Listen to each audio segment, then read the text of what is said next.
এবং ইউনূস নিজে কিন্তু একদিন এই অর্থে মুক্তিযোদ্ধা, কারণ উনি যখন বিদেশে ছিলেন তখন কিন্তু আন্তর্জাতিক জনমত গঠন করবার ক্ষেত্রে যারা সবার আগে আপনার মুক্তিযুদ্ধের পক্ষে কাজ করা শুরু করেছিলেন ইউনূস কিন্তু তাদের একজন। তিনি নিজে কিভাবে এই সমস্ত লোকজনের সঙ্গে বৈঠক করেন কিংবা প্রতিবাদ করেন না, কিংবা তাদের রাজনীতি বিকাশের পথকে আপনার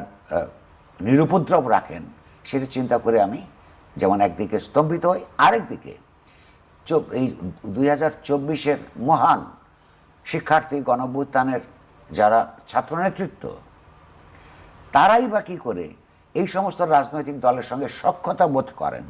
বা ওই রকম ভাষায়, ডানপন্থী ভাষায় কেউ কেউ কথা বলেন, এইটা দেখেও কিন্তু আমরা আশ্চর্য হই। এ কারণে যে